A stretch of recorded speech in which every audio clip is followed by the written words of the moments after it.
देखिए, मैं बात करूँगी कॉन्स्टिपेशन के बारे में। कॉन्स्टिपेशन जो है ये एक सिम्पटम है, ये डिज़ीज़ नहीं है। कॉन्स्टिपेशन बेसिकली उसे हम इस कंडीशन को कहते हैं कि अगर एक पर्सन को जो है वो वीक में 3 टाइम से अगर कम स्टूल पास हो रहा है, तो इस कंडीशन को कॉन्स्टिपेशन कहा जाता है।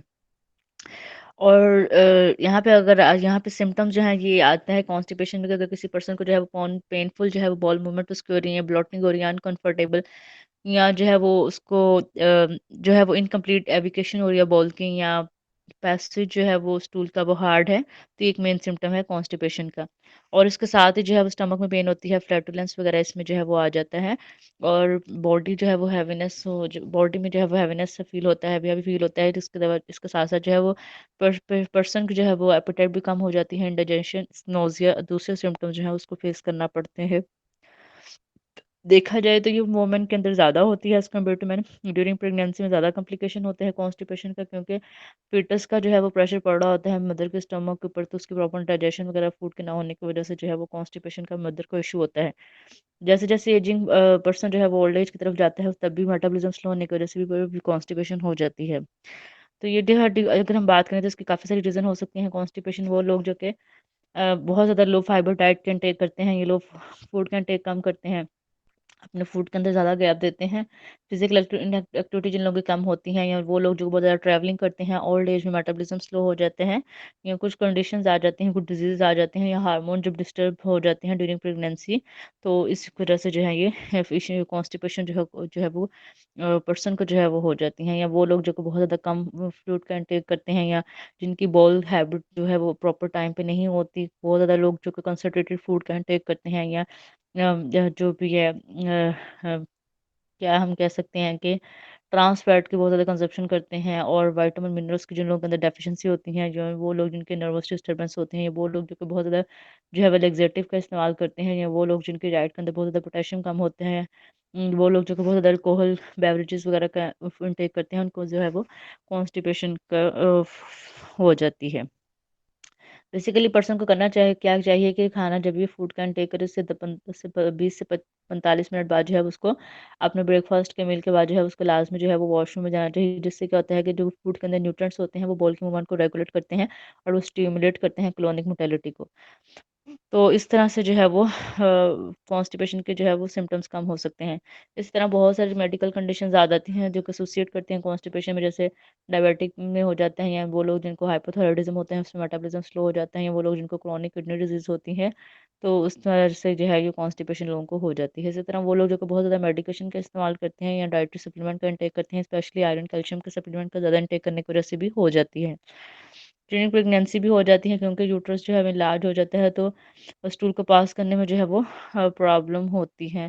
तो ये इसकी जो है वो कंडीशन आ जाती हैं। अगर हम बात करें कि कॉन्स्टिपेशन को कैसे मेंटेन किया जाए, कुछ न्यूट्रिशन टिप्स आ जाती हैं जिससे हम कॉन्स्टिपेशन को क्योर किया जा सकता है। जैसे इसमें वो वाले फूड का इंटेक करना चाहिए जो कि हमारे बॉल के मूवमेंट को रेगुलेट करें। इसमें आ जाता है fibre, soluble fibre, insoluble fibre rich diet जो है वो इसका इंटेक करना चाहिए। सॉल्युबल फाइबर देखा जाए तो उसमें बेसिकली कंप्लीटली डाइजेस्ट हो जाता है बॉडी के थ्रू, और ये रिड्यूस करता है बॉडी से कोलेस्ट्रॉल को, ब्लड शुगर लेवल को मेंटेन करता है, बॉडी से जितने भी टॉक्सिन्स होते हैं हमारे जीआई ट्रैक के अंदर उसको रिमूव करता है। सॉल्युबल फाइबर का बेसिकली काम क्या आता है कि वो बल्किंग एजेंट के तौर पे काम करेगा, स्लो डाउन करेगा जो मूवमेंट होती है मटेरियल की थ्रू जीआई ट्रैक। और जिसमें जो है वो सॉल्युबल फाइबर अगर हम बात करें तो वो ओट्स, जितने भी बीन्स हैं, लेग्यूम्स हैं, sweet potato, onion, fruit, apple, banana, pear के अंदर प्रेजेंट होता है। इसी तरह हम बात करें इनसॉल्युबल फाइबर की, तो ये डाइजेस्ट नहीं होता, बॉडी के थ्रू एक्सक्रीट हो जाता है एज अ वेस्ट की फॉर्म में। ये बेसिकली करता है क्या है कि बॉल को रेगुलेट करता है मूवमेंट को, और डिस्करेज करेगा जो डेवलपमेंट ऑफ द हीमोराइड। तो इस काफ़ी सारे ऐसे फूड्स हैं जिनके अंदर इनसॉल्युबल फाइबर प्रेजेंट होते हैं। जैसे हम बात करते हैं चिया सीड आ जाता है, सीलियम हस्क आ जाता है, या तो हमलंगा आ जाता है, तो ये भी फाइबर रिच होते हैं। इस तरह व्हीट ब्रान है, नट्स एंड सीड है, फ्रूट्स और वेजिटेबल्स को हेल्थ कंजप्शन की जाए तो ज़्यादा अच्छा जो है वो रिजल्ट देते हैं। बहुत सॉल्युबल एंड सॉल्युबल फाइबर का बेसिकली काम ही क्या होता है कि वो गट की हेल्थ को बेटर करते हैं, और ये बहुत जो है वो इनका बेस्ट ये होता है कि इनसॉल्युबल फाइबर जो है वो प्रमोट करता है रेगुलरिटी को बॉल की। ये इस बेसिकली करता है क्या है कि जब फाइबर को हम ज़्यादा इंटेक करते हैं तो स्लो कर देगा जो फूड के मूवमेंट को। ठीक है, तो ये अगर हम बात करते हैं कि नॉर्मल एक पर्सन की आरडी कितनी होती है फाइबर के इंटेक करने के पर डे के, वो होती है 20 से 25 तक होती है, लेकिन जिन लोगों को कॉन्स्टिपेशन होती है वो 35 तक ग्राम भी फाइबर का जो है इंटेक कर सकते हैं। ठीक है।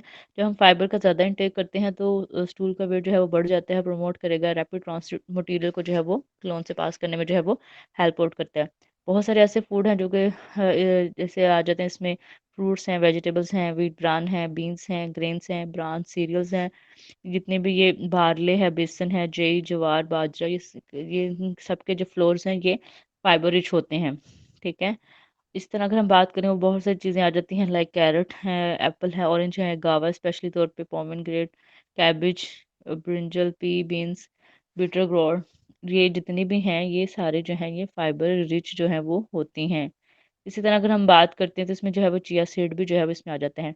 अगर हम बात करते हैं कि फाइबर रिच अगर किसी ने टेक करना है तो अगर देखा जाए तो रेस्पबेरी जो होती है, अगर इसका 1 कप लिया जाए तो ये 8 ग्राम फाइबर देती है। इस तरह ब्लैकबेरी अगर 1 कप ली जाए तो 8 ग्राम फाइबर देती है। पियर अगर एक मीडियम लिया जाए 4 ग्राम फाइबर देता है। एप्पल को अगर छिलके के साथ खाया जाए तो एक मीडियम तो 3 ग्राम फाइबर देता है। स्ट्रॉबेरी अगर 1 कप ली जाए तो 4 ग्राम फाइबर देता है। ब्लूबेरी अगर 1 कप ली जाए 4 ग्राम फाइबर देता है। बनाना अगर एक मीडियम लिया जाए 3 ग्राम फाइबर देता है। प्रोन्स जो खुबानी वगैरह खुश्क होती है, चार अगर उसको खुश्क ली जाए तो 6 ग्राम फाइबर देता है। इसी तरह स्वीट पोटैटो को अगर एक मीडियम लिया जाए 3 ग्राम फाइबर देता है। अगर स्पिनिश हाफ कप कुक ली जाए 3 ग्राम फाइबर देता है। ब्रोकली अगर हाफ कप ली जाए 2 ग्राम फाइबर देता है। कॉलीफ्लावर अगर हाफ कप ली जाए 2 ग्राम फाइबर देता है। कैरेट अगर हाफ कप ली जाए 2 ग्राम फाइबर देता है।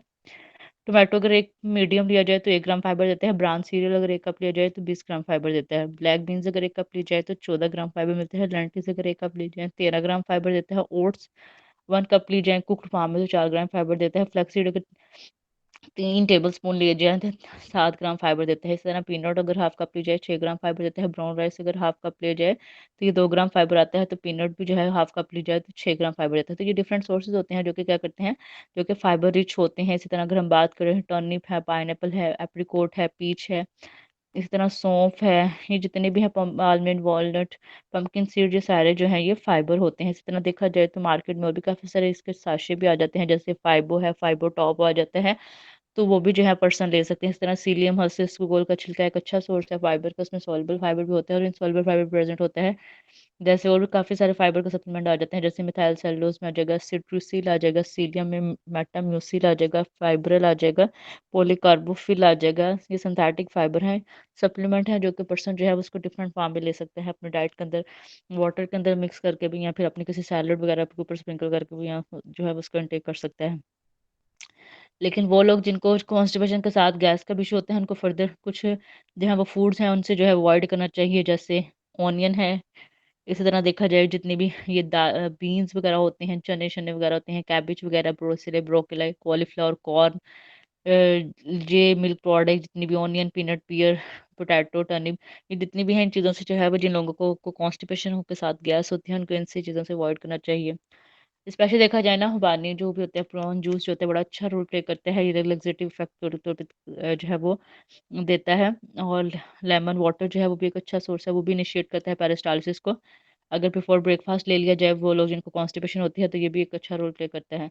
इस तरह कैस्टर ऑयल को अगर मिल्क के अंदर जो है ऐड करके ले लिया जाए तो वो भी अच्छा है, लेकिन इसको ज़्यादा देर तक नहीं लेना चाहिए, क्योंकि ये हाइड्रोलाइज कर देता है स्मॉल इंटेस्टाइन को, जो कि आगे से जो है उसमें उनके अंदर जो है इन्फ्लेमेशन भी कॉज कर सकते हैं। तो इसके अलावा अगर देखा जाए तो अगर एक्सरसाइज की जाए डेली बेसिस पे, तो वो भी जो है वो पेरिस्टालिसिस मूवमेंट को स्टिमुलेट करती है। एटलीस्ट कम से कम 10 से 10 ग्लास पानी लाजमी पीने जाएं, जो कि क्या करते हैं, स्टूल को जो है वो सॉफ्ट कर देता है, इसलिए जो है वो जो है वो पास आउट जो है वो हो जाता है। इस तरह अगर हम देखा जाए तो जो वो लोग पर्सन के अकॉर्डिंग हम देखा जाए तो पेशेंट को चाहिए कि खाने के 10 से 15 मिनट बाद लाजमी जो है वो वॉशरूम में जाए, और अपने जो है वो फुट को जो है वो इस तरह सेट करे वॉशरूम में कि उसके प्रेशर पड़ना चाहिए उसके हिप के ऊपर। ठीक है, उसको चाहिए कि कमोड की से अवॉइड करे, दूसरी सीट को जो है वो यूज़ किया जाए, ज़्यादा अच्छा है। और ज़्यादा टॉयलेट में जो है वो टाइम ना लगाए। ठीक है, 5 मिनट जो है वो दिन में जो है वो उसको तकरीबन एटलीस्ट इतने देने चाहिए, और उसको जो है वो अपने वॉशरूम के टाइम को जो है वो डिले नहीं करना चाहिए। कौन-कौन से ऐसे फूड हैं जिसको अवॉइड करना चाहिए जिसमें चीज़ आ जाता है, मीट आ जाता है, स्वीट आ जाता है, प्रोसेस्ड फूड आ जाते हैं, रिफाइंड फूड आ जाते हैं, जैसे white floor, bread, pasta, pizza, white rice, ये सारे हैं, ये क्या करते हैं कॉन्स्टिपेशन कॉज़ करते हैं, जितनी स्पेशली रेड मीट है, चीज़ है, सोयाबीन्स वगैरह कॉन्स्टिपेशन कॉज़ करते हैं, इनसे जो है अवॉइड करना चाहिए।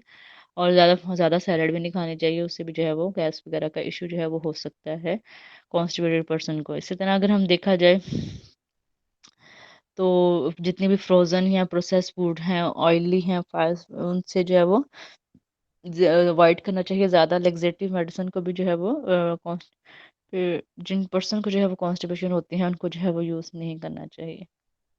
ओके सर, मेरा टॉपिक कंप्लीट हो गया।